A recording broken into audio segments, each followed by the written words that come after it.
Harut और Marut कौन थे, बाबुल का कुआं कहाँ है और हारूत और मारूत का जादू किस तरह का था।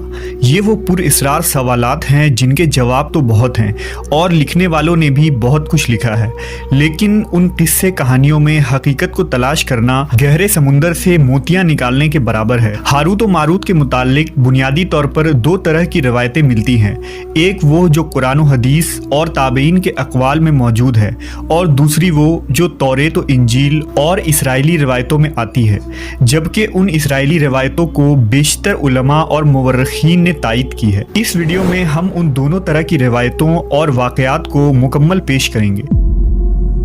रिवायतों के मुताबिक हज़रत इदरीस अलैहिस्सलाम के ज़माने में एक मरतबा आसमान और ज़मीन के दरमियान से पर्दों को हटा दिया गया तो फरिश्तों ने ज़मीन में आबाद इंसानों को देखकर ताज्जुब किया और बोले, या रब्बुल आलमीन, हम तो गुनाह के करीब भी नहीं जाते, जबकि ये बनी आदम गुनाहों में इतने मुब्तला हैं। अगर हम उनकी जगह होते तो कभी तेरी नाफरमानी ना करते। अल्लाह ने इरशाद फरमाया, इंसानों को गुस्सा और शहवत दी गई है, अगर ये चीज़ें तुम्हें दी जाए तो तुम भी इसी तरह गुनाह में मुलव्वस हो जाओगे। लेकिन फरिश्तों ने कहा, हम ऐसा हरगिज़ न करेंगे। लिहाजा अल्लाह के हुक्म से फरिश्तों ने अपनी जमात में से दो बेहतरीन और इताअत गुजार फरिश्तों को चुन लिया, जिनका नाम हारूत और मारूत था। अल्लाह ने उन दो फरिश्तों में इंसानी फितरत और शहवत डालकर दुनिया में भेजा। वो शहर बाबुल में दो खूबसूरत इंसान बनकर आए और काजी के काम पर मुकर्रर हो गए, जहाँ वो लोगों के दरमियान फैसले किया करते थे। एक दिन उनके पास एक औरत अपना मुकदमा लेकर आई और कहा कि उसका शौहर उसे बहुत परेशान करता है। हारूत और मारूत ने जब उस औरत को देखा तो वो उसकी खूबसूरती और हुस्न से मरऊब हो गए और उस पर आशिक हो गए। उन्होंने उस औरत से जिना की ख्वाहिश की तो औरत ने उनसे कहा, तुम्हारी ये ख्वाहिश मैं तभी पूरी करूंगी जब तुम बुत की पूजा करो, शराब पियो या मेरे खाविंद को कत्ल कर दो। हारूत और मारूत ने शराब नोशी को छोटा गुनाह समझकर पी लिया और नशे की मस्ती में दो और कबीरा गुनाह कर बैठे। उस औरत ने उनसे आसमान पर चढ़ने का अमल भी सीख लिया, जिसके जरिया वो आसमान पर जाते थे। जब औरत इस अमल के जरिया आसमान पर गई तो अल्लाह के हुक्म से उसे सितारे की शक्ल में मस्ख कर दिया गया। चूंकि उस औरत का नाम ज़ोहरा था, इसलिए वो सैयारा ज़ोहरा कहलाया, जिसे आज वीनस कहते हैं। इस गुनाह की वजह से हारूत और मारूत खुद वो इसमें आज़म भूल गए जिसे पढ़कर वो आसमान पर जाते थे और बतौर सज़ा उन्हें बाबुल के एक कुएं में उल्टा लटका दिया गया, जहां वो ता क़यामत यूं ही कैद रहेंगे। ये एक इसराइली रवायत है जिसे इमाम इब्न कसीर और फ़खरुद्दीन राज़ी जैसे मुफस्सरीन अफसाना और मन घड़त कहानी करार देकर सख्ती से रद्द कर देते हैं। वहीं इमाम सयूती जैसे उलमा इस रिवायत को मुस्तनद मानते हैं।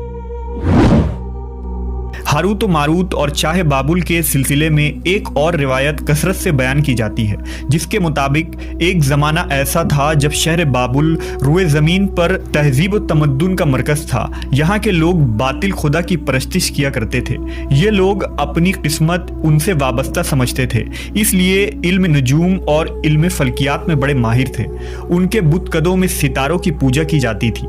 ये लोग जादू, तंत्र मंत्र, सिफली को बहुत अहमियत देते और इस इल्म के जरिया मुआशरे में खूब फसाद फैलाते थे। ये लोग तिलिस्म, जादू, तंत्र मंत्र में बहुत आगे बढ़ गए। उनमें बड़े बड़े जादूगर मौजूद थे।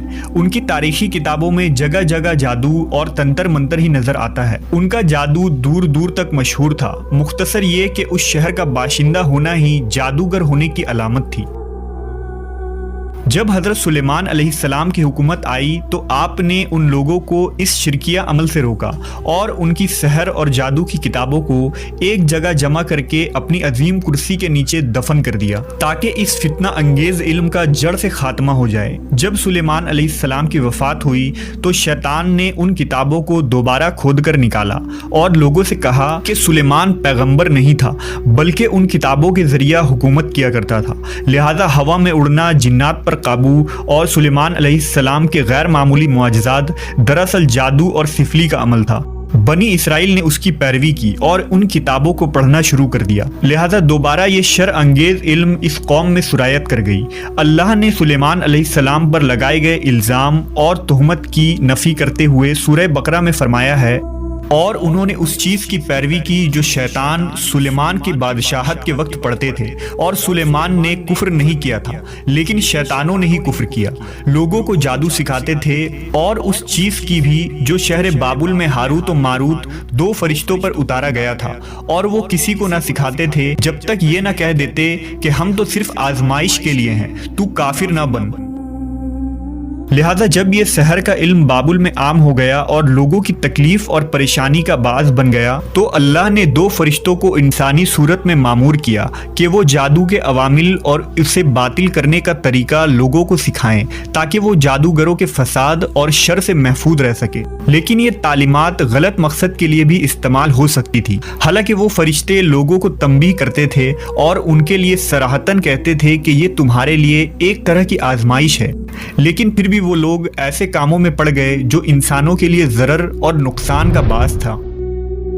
بعض عربی داستانوں میں اس کنویں کا ذکر بھی ملتا ہے جہاں کئی لوگ پہنچے اور ہاروت و ماروت سے ملاقات کر کے جادو کا علم بھی سیکھا، جبکہ بعض مورخین کا کہنا ہے کہ عراق کے شہر حلہ کے قریب ایک کھنڈر میں موجود قدیم کنواں ہے جہاں سے بابل کی سرحد شروع ہوتی تھی۔ یہ اس کنویں کو ہی چاہے بابل قرار دیتے ہیں۔